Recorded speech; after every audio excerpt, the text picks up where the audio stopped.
ready when you are. Got the recording going. You're good. Alrighty. Hey, everybody. Thank you for joining this episode of Unmute and Recharge, our secondary edition. Um, this is a platform where we talk to educators here at PSJA ISD, and we see what it is that they're doing in their classroom and or in their library, and see what kind of technology they're implementing to engage learning. So let's get right to it. I'm going to share my screen and do a brief little introduction here. Alrighty. So we are showcasing three awesome librarians here at PSJA ISD. We have Kenny De Leon, we have Narda Lugo, and Rachel Alvarez. A little bit of housekeeping for today. Please make sure that your mic is muted. Feel free to type questions in the chat. My colleague Debbie Pingle is here. She'll be our moderator for today. If you have not registered for the professional development system, I believe Debbie put it out there in the chat. And the remote check-in code for today is PSJA Tech.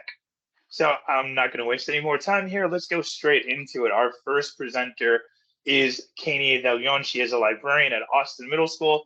I'm going to hand over the reins to you, Kania. So I'm going to stop sharing so that you can start sharing and let us know a little bit about what it is that you use there at the library. Amadeus Magayon to the front office, please. Amadeus Magayon to the front office.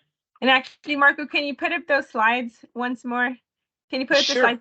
Yeah, I'm going to go through the slides first. And so I'm going to be presenting on is Canva and AI. That's a perfect match for book club or your novel study.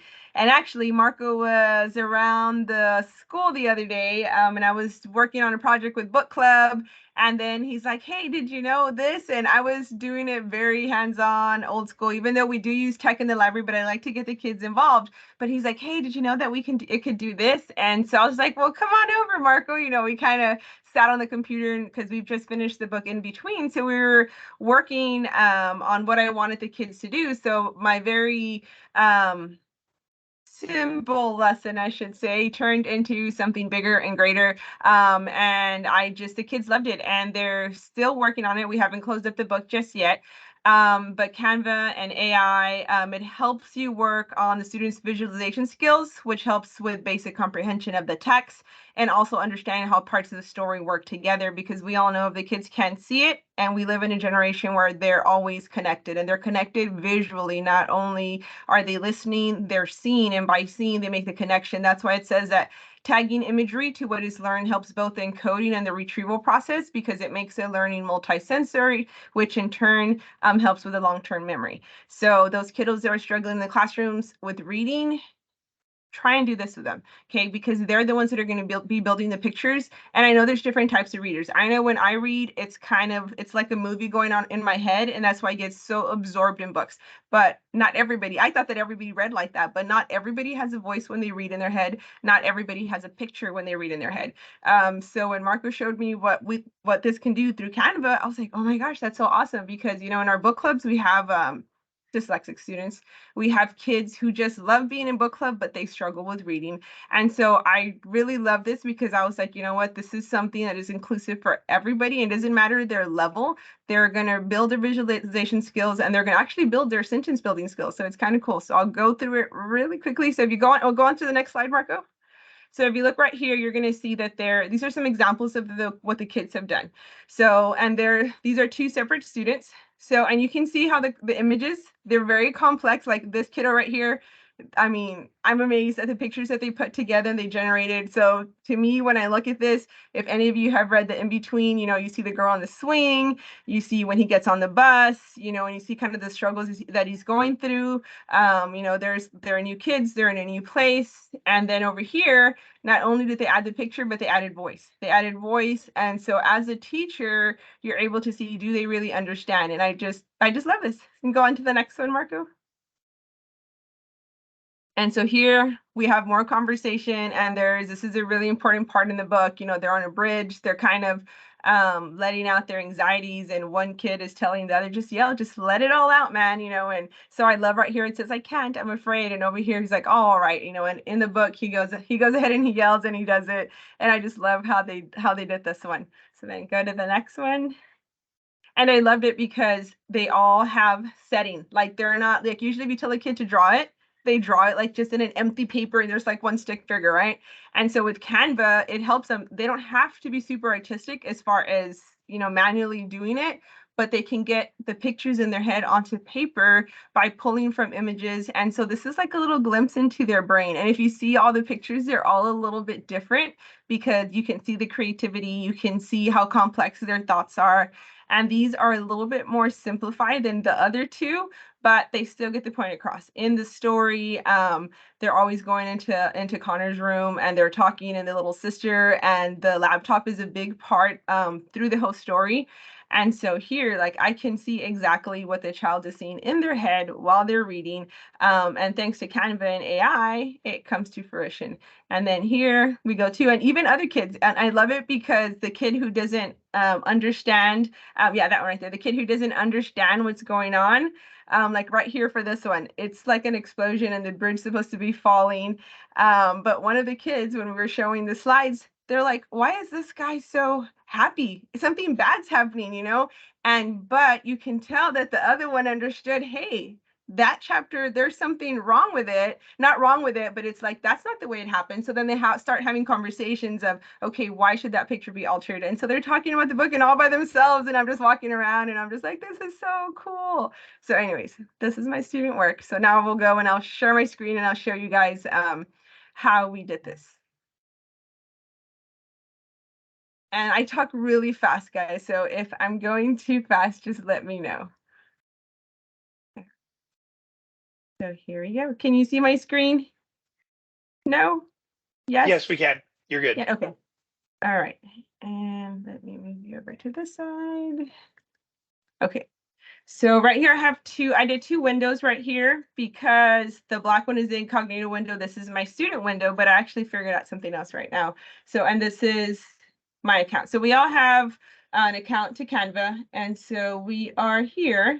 And when you go to Canva and you want to create, we're going to go to Magic Studio. And I'm looking to the side because I have another screen over here. We go to Magic Studio and you scroll all the way down. You go to text to image. And I love it because the kids are going to be typing and the images are going to be coming right up. So you're going to click on try it out. And then once in here, now this is a little disclaimer I'm going to shoot in there. When Marco and I first started working on this, when we put try it out, the little text, little window came out and we went straight to typing. Now, the second time that I went in there and actually called him, I was like, oh my gosh, it's not looking like it did the other day. But we actually actually, I have them all the way down here at the bottom. I don't know what my screen, you can see Dolly and you can see Magic Media. So Magic Media is what we're going to use, but on our student accounts, like my student has already used it, so she already has these two little tabs on there. Your kids are not going to have text to image. So when your kids go onto it, and so this is a student account. This is her account. So when we go to her home and we go to Magic Studio, when we go to the bottom, they're not going to have text to image. So that was the first thing when I started working on it with the kiddos. I was like, hey, it's not there. What's going on? So I got a little nervous because I was like, oh my gosh, I have 40 kids. What am I going to do?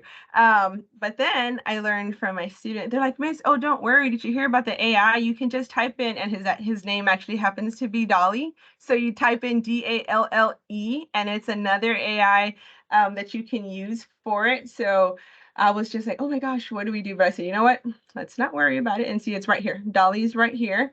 But so the way we did it with the kids is we went in and we just started, let's start a blank document. We're going to do a poster. But then when we go to apps, when you go over here, they can get Magic Studio from here. So when you go into Magic Studio, you're going to click on open, and then they're going to begin typing. And the same thing's going to happen if you go to the teacher side. On this side, you're going to be able to go in. I already have my blank document. If you don't see it like I did, all I had was Dolly on there because that's the last thing I did with my students because I had the Magic Media when I went in there. But if you don't see it, again, just go to apps, go all the way to the bottom, and you'll see Magic Media and you'll be able to access it on there. And then it'll become a tab all its own. When you open it, it'll just be on there the next time that you use it. So let's go to the cool part. So now that you have it here, what do you do? So we start typing, and I love it because, you know, COVID, some of our kids are a little behind as far as academically reading. You know, there was a lot of, you know, we're on the computer, and sometimes every household is a little bit different. So sometimes some of the stories that we're writing, some of their sentences are very simple sentences. And we need, as librarians, as teachers, we need to build their vocabulary. So I love it because let's just say we want a picture, but it's text to image. So you're going to think of, okay, they're working on a story, whatever topic you give them. So it's the fall. So we're going to write, it was a dark and lonely night.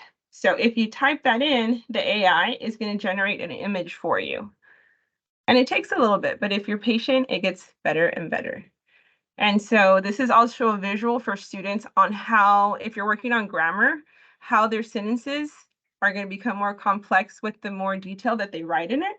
So it was a dark and lonely night. So we have this so far. So let's just pick this image. So it's going to be a dark and lonely night. And they can add on top of it. So like my students did this and then they added on top of it. They just go to elements and they could do the regular Canva. But to see them, to show them how their sentences can get bigger and bigger, I went ahead and we did one together and we added a page. And I said, okay, so now we have, it was a dark and lonely night.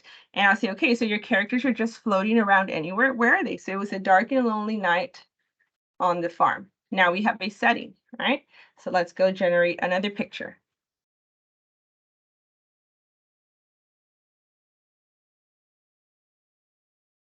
And it takes a little bit, but it's worth it. So there we go. So now we have, it's a dark and lonely night in the farm. So it's going to generate different images for you. So I'm going to go ahead and put this one in here just because it's a barn. And for me, a farm, anytime there's a barn, for me, that is a really good, and I'll blow it up a little. So we went from, it's a dark and lonely night. It really doesn't tell me where, but in the book, every story has a setting. So you can type it in. So it goes from a dark and lonely night. Now we're getting a little bit more specific on the farm. And now I tell the kids, okay, so what else is happening like that? It was a dark and lonely night on the farm. What was happening? So, okay, and aliens were everywhere. Oops. Our aliens were in the sky. So then we're going to generate, and our picture is going to get a little bit more complex.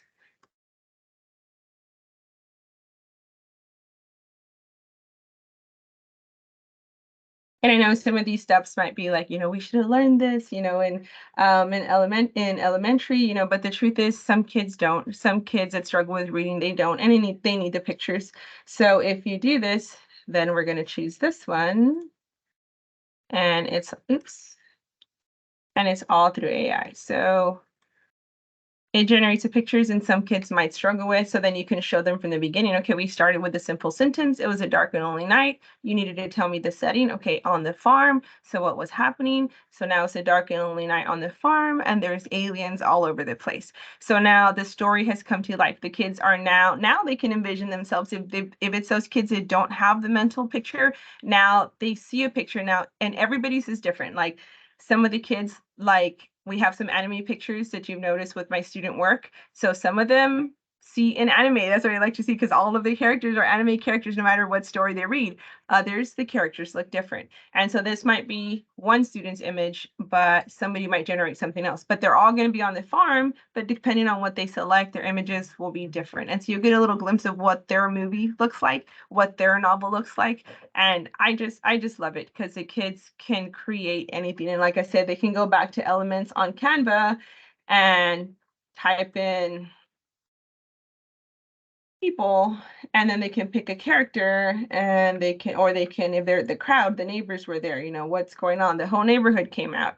And so now we have the whole neighborhood, there's aliens, they all came out, they're on a farm. And so you get a picture of what's going on. And this is a great way for the teacher to check, are you really understanding? Because if you have a kid who didn't do the reading assignment, the kid who doesn't know what's going on, they're going to have trouble not generating the image, because, you know, some kids will say, it's Miss, I can't draw, Miss, I can't. Well, you don't need to do this. You just need to know what's going on. And your simple sentence will become this amazing work of art at the end. And what my kids are doing with it, each one of my book club members took a chapter. So hopefully when we're done, we're going to join all those chapters and we'll put it up on the wall. So it'll be the book in between chapters 1 through 31, but just in images.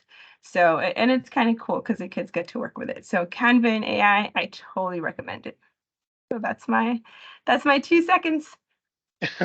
Okay, that is really awesome. I never thought of Canva as a tool that builds like a sentence, building sentences and building vocabulary. You know what I mean? So that is a really great way for, like you said, for all students to build their vocabulary overall. And it's not just being creative; it's learning two skills at once, really. Let me know if anybody has any questions. We do have a lot of love for your presentation. Ms. Ochoa said it was neat. Narda says it's pretty cool. They loved it. So great job, Kani. Thank you. It was very fun. And thank you, Marco, because I'm telling you, I pulled him in and I asked him one question and one little project turned into like a giant one. It was so much fun. That was all you, Kani. I was just there watching. But yeah, no problem. Hey, well, let's go on to the next presentation. Again, awesome job, Kani. Let's go on to our next presenter, who's actually going to be Miss Narda Lugo. She is a librarian at Isigirre Middle School, and I know that it's going to go over a little bit of SEL and how you incorporate it with a little bit of technology. So Narda, I'm going to let you take it away. You can share the screen whenever you're ready, and let us know what it's all about. If you want to present the screen, that'd be perfect, Mark, because I don't have it open. Let me get that for you. What I wanted to do was just reminders, I guess, as far as how we're feeling and the importance of our feelings and validating our students' feelings as well. You know that social emotional learning is crucial for the development of I'm in middle school, and I think that right now their hormones and their feelings, and it's just everywhere, right? And with technology, we get to enhance their overall well-being, plus their academic performance and their future success helps in the future, right? It's going to benefit all of us. In the chat, if you can just put to see how we're feeling today in a Chihuahua scale. If you're feeling 1, 2, 3, I love to do these with the kiddos. I also actually have a book club with my parents, and I did that with my parents, with my Spanish-speaking parents, and they were laughing and they enjoyed the little. I guess their guard went down, and they felt like they could choose whichever Chihuahua. One of them was like they were choosing the number 2, that they were surprised that I was even doing this. We have some 4s, we have some 7s, we have some 2s. And I think that just by including this in your presentations or in your teaching, everyday teaching, just a little activity like this can help our students feel safe. And I think that's what we want to do overall. And if they feel safe, they're going to be ready to learn. So like I said, we did do this with our parents, and this was taken from Pinterest. Everybody knows what Pinterest is, right? I started just Googling images of how you feel, and then you get like a million of them for free. I did add the Padlet, well, not the Padlet, I'm sorry, the Pinterest board at the end as a resource. If you guys want to access, there's many of Chihuahuas, cats, I don't know. There's horses, I think. I don't know what other animal there is. But this is just a little check-in. I do it with my classes as well. In the library when they come, I had some students that we were doing it with some students, and I had some 7th graders. No, actually, they were 6th graders. And one of the students put number 6, right? That they put their number 6 because I go, okay, and the count of 3, show me with your fingers, how do you feel? And the little girl went like this, and I was like, okay. So I kept it in the back of my mind. So when they were checking out books, I went and I approached her, and it just so happened that her grandma was in the hospital. She was really worried about her. So I again reassured her and validated her feelings. And after that, she was like a little bit better, I think. I'm hoping, right? I did ask her like the following week. I checked in with her during lunch and I said, how's your grandma? And she's like, oh, she's doing great. So that was good to hear, right? But these little check-ins provide that opportunity for our students to be able to open up and maybe feel safe with you and hopefully be ready to learn, right? So this is one of the activities that I do. And like I said, I did it with my parents, and my parents were just laughing, and they were in, I guess they let their guard down, and they were actually collaborating with one another. And I think that's also what we want. We want our students to be able to feel that they can talk and that they can be themselves, right? We want them to be able to have those social emotional skills and be able to be ready to learn. So the next page, please. Okay, SEL check-ins with technology, and we just want to again promote the whole child, and for them to be able to be ready to learn with all their emotions that sometimes they carry from home, and we have no idea what they're going through. And we know what social emotional learning is. I don't know if I have the next one as a why, right? I think. Okay, YSEL. So we want to remind them that there's self-awareness to understand who they are and the self-management as far as managing their behaviors. I know that when I was in elementary, our students, well, they're sometimes they can't control their anger or their feelings or understanding that they're in a social setting where they can't just get upset and start hitting or like reacting towards certain feelings that they might be feeling. So the better that we equip them with this SEL components and for us as well, for us to be able to understand the SEL and how that really impacts our behaviors in general, even as adults. Sometimes I always say that I love working with children and adults, maybe not, but children, they're still learning, right? And it's our responsibility as educators to be able to provide them that safe environment and relationships, developing meaningful relationships with others. Like I said, adults, we might even have a little bit of more difficulty with that. But decision making, we want them to be able to make healthy choices for them right now and for the future.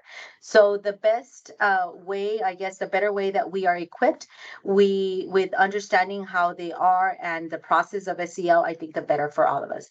This is some of the examples that I did do with my students in Canva. And basically, I'm not going to show you like Canva. Kanye did an awesome job. She did amazing. She was able to show us the whole plot and the story and the setting and everything, right, on Canva. Canva's pretty user friendly. I have been using it with my book club, and we've tried to create a, I guess, SEL, promoting SEL in our school with our book club. We did these little flyers on Canva, and they were just examples of what they did, right? And we posted them outside in the hallways, and we have plenty more. And you're free to be different and choose kindness. And I know that I posted them on the girls' locker room as well, because our coach is doing amazing as far as connecting with our girls and trying to provide that safe environment for our students. Like I mentioned earlier, in middle school, or I think, right, that's the hardest. I mean, everybody has every step of in education, they have their difficulties, but in middle school, they really are trying to understand who they are and where they're going or what they're choosing and their friends. And they're realizing that the friends that they begin with are maybe will not be the friends at the end of middle school. So it is difficult for them to understand like how they're feeling and to voice out their feelings and to feel safe. And I think that with Canva, we're able to do that because our students are able to just, I told them that day when we were explaining this Canva, I guess, experiment when we were doing it with them. I told them, just feel free. How do you feel today? And what do you want to share with somebody else? And or how can we uplift somebody else? And they came up with these, which was pretty neat. I liked I liked all of them, but like seashells, we're beautiful and unique in each with a story to tell, which is different, right? I was like, whoa, that was deep. Sometimes we don't see what our students actually can share, right? And maybe that's what you just needed, choose kindness. And sometimes, you're having a bad day or what have you, but by seeing that little reminder, maybe I guess you'll change your mind, right? And hopefully have a better day. And again, I always remind them that it doesn't matter what they tell you, it's how you react to it or what you're going to do with that information. And also remember the source. I'm always telling them, remember the source. Who's actually telling you? Does it really matter what that person thinks about you? So I mean, it's just SEO, I think, is huge, and we understand that now. And I think one of the good things that COVID did bring, I guess I could say, was that the promotion, or not the promotion, but the awareness of SEO, because now we're able to take our mental health a little bit more serious and know that it does affect the students' overall well-being, and their learning environment will benefit if we understand where they're at. So that's pretty it. Questions, anybody? And I just put the Pinterest board. And yeah, Natalie did include a link with the resources there of for her presentation in case anybody needs to. So we'll make this into a PDF at the end, and then we'll give it to you all so you'll have access to it. Just letting you all know. So let's see if there are any questions. Good. Thank you for participating, guys. Okay. With a lot of participation. No questions, but a lot of good compliments for you, Nada. So thank you very much. that what a powerful presentation of what I really enjoyed the most was it's the students sending out those messages that lift up other students. So it's it's not just the teachers, it's the students telling each other, hey, we're okay. Everything's going to be fine. And then the way that you're doing it and using these programs is amazing. So thank you very much for that presentation, Narada. So we're going to go on to our last presenter for today. So let me just share my. Do you need me to share my screen as well, Rachel, or do you want to take control of it? I could go ahead and share from mine. Thank you. Okay, let's go ahead and you can share anytime. Thank you. I'm continuing on the Canva love. We all love Canva, right? And I've been using Canva these last few years, between COVID and going online, and at that time being a PR rep, I used Canva a lot, and I still use it every day, all the time, for everything. So I love Canva, but what I wanted to highlight today was that they just rolled out some new features recently. So I've been checking those out. So in Canva, from your regular homepage, again, we're logged in as educators. We have a lot of great features. And under this tab at the top where it says education, there are new teaching resources that recently just became available. And if you go to education and then you go to teaching resources here, and you scroll down, there are all sorts of ready to use lessons, like all parts of, presentations, flyers, worksheets, like a whole bunch of ready-made, ready to go lessons that you can also customize. And I wanted to show one section that I've been exploring, because you can scroll down and you can either just go to the library and put in, okay, I want 7th grade social studies, or I want 8th grade math, or whatnot. You can explore by your grade level, by your content area. And I think that is a great resource. But the part that I thought was really cool was this one called Future Skills Lessons. And so there are new partners, I guess, that partnered with Canva, like the New York Times, and NASA has some really cool stuff with the eclipse. We've got another eclipse coming up in the spring, so I thought that was kind of cool. And then I wanted to show this one, which is a youth guide to protecting the ocean, and it gives you kind of suggested age range, ages 8 to 16. So this could be good for a few different levels. And I was thinking with our sustainability goals, this was a great resource, because you can come in here and they have lessons. So for instance, it tells you here about taking action for our ocean. And so there's all different topics, of course, all different lessons, all different resources, but this one, it tells you it would work for middle school science, for instance, and it gives you a little preview. So it has a presentation, it's got like a little homework assignment, it's got a worksheet and so on, and you can use it, but then again, of course, you can also customize it and use just parts of it if you want to. And then with Canva, we do have access where we can even assign it to our students within Canva too, which I think is great. So through here, you have your different resources, and you can check off which ones you want to use and use the ones that you think will be the best fit for you. And it tells you, this one could be for solo work, like if the students are doing independent practice. Here's a resource that you could share. So you can explore, and if you open one of them up, you can go through and browse the slides and see if it looks like it would be a good fit for you. So I wanted to share that because, beyond just this one lesson, which I did think, with our life below water, with the SDGs and everything, this was a great option, but there are so many topics there under, again, it was under teaching resources, and then those future skills. So I encourage you all to kind of explore, because there's a lot of new stuff going on here. There's ready to teach lessons, but there's also a lot of great templates. So if you already know what you want and you have your information, but you just want, a nice template to kind of plug it into, that's a great option. And then I know that I love what Kanie shared with the AI. I just also wanted to point out, in case you haven't checked it out yet, the Magic Write. And this is a great option too, and it gives you a little kind of practice here. So if the teacher, if we have something we want to share with the students, let's say you've got, a text with the Magic Write, there's a lot of options. You can summarize it. So maybe you want to kind of differentiate, or you want to make it a little more readable for some of your students, let's say. You can do that. So all you do is you click your text, you go to Magic Write, you can rewrite it, you can summarize it, you can make it more fun or more formal depending on your audience. Maybe sometimes we're writing something that we're going to share with parents or with our administrators or with our students, and we might have different audiences.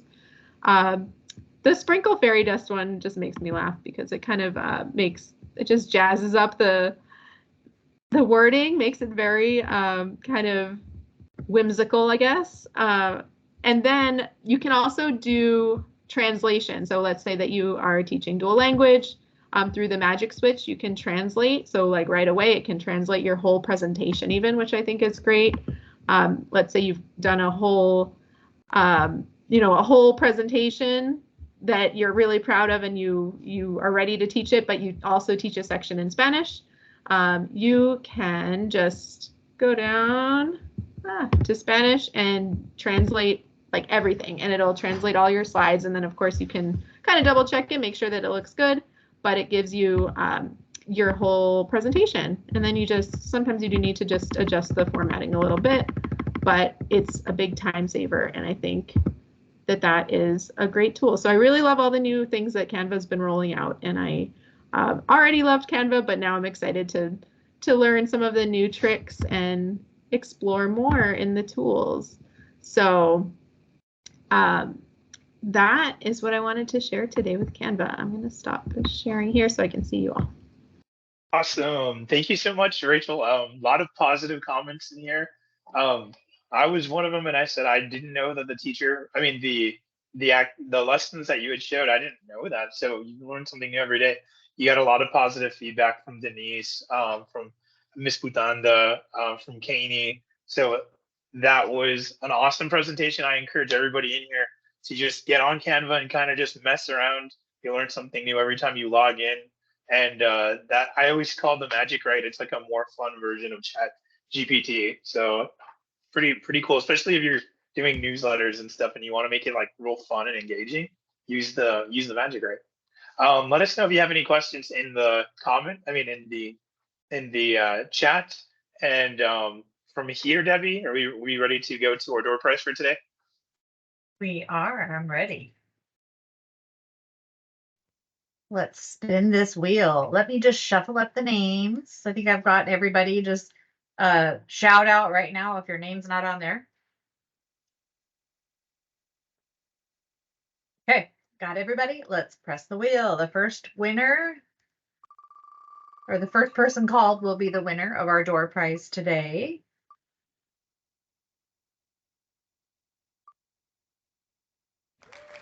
Kanie is our winner.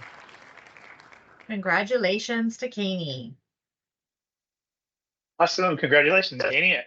And I just want to give a special thank you to our presenters for today. They are awesome educators. They are some of PSJA's top librarians. And I love going and hanging out at your campuses. And Debbie knows, our whole department knows the hard work that you all put in. And so thanks for giving us a little glimpse into how you all use technology in the library. And we really appreciate you being here and presenting for us today.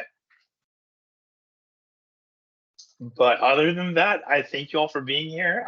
Thanks for the people who showed up in the audience, and we'll keep you posted in our newsletters of more events that we have coming up. But you all have a great Thanksgiving break, and see you around. Thank you all for being here. Yes, I knew Canva